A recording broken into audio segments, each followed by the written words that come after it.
সম্প্রতি নেপালে যে সরকার বিদ্রোহ আন্দোলনটা হলো এবং সেখানে একটা শব্দ বারবার শোনা যায় যে নেপো কিডস বা নেপো বেবি। এই নেপো কিডস বা এই নেপো বেবি বলতে কি বোঝায়? নেপো শব্দটি আসছে নেপোটিজম থেকে, যার অর্থ হচ্ছে স্বজন প্রীতি। অর্থাৎ আপনি যখন স্বজন প্রীতি করে দুর্নীতি করে দুর্নীতির মাধ্যমে আপনার আশেপাশে যারা আছে তাদেরকে সুবিধা ভোগ করতে দিবেন, তখন এটাকে নেপোটিজম হিসাবে ধরা হয়।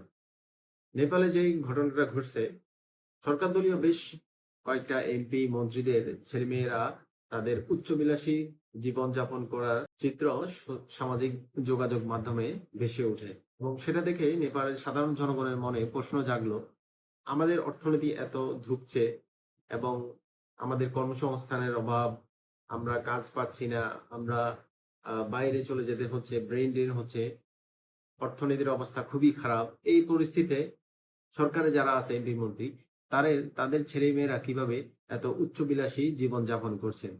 তখনই তারা এই আন্দোলনের ডাক দিয়েছেন। পৃথিবীতে এই নেপোকিডস বা বাবা-মায়ের সুবিধার্থে সন্তান বা আত্মীয়স্বজন যে সুবিধা পেয়ে থাকে, এর অনেক নজির রয়েছে। বাংলাদেশেও এর অসংখ্য নজির রয়েছে। এই নেপালের সরকার বিদ্রোহ আন্দোলন থেকে বাংলাদেশী যারা পলিটিক্যাল লোকজন আছে তাদের একটা শিক্ষা নেওয়া উচিত। আপনারা দেশকে লুটেপুটে খেয়ে দুর্নীতি করে আপনাদের সন্তানকে দেশের বাইরে পড়াবেন, পশ জীবনযাপন করার জন্য উৎসাহ দিবেন। এটা বর্তমান যুগে এসে যে তরুণ প্রজন্ম আর কখনোই মেনে নিবে না।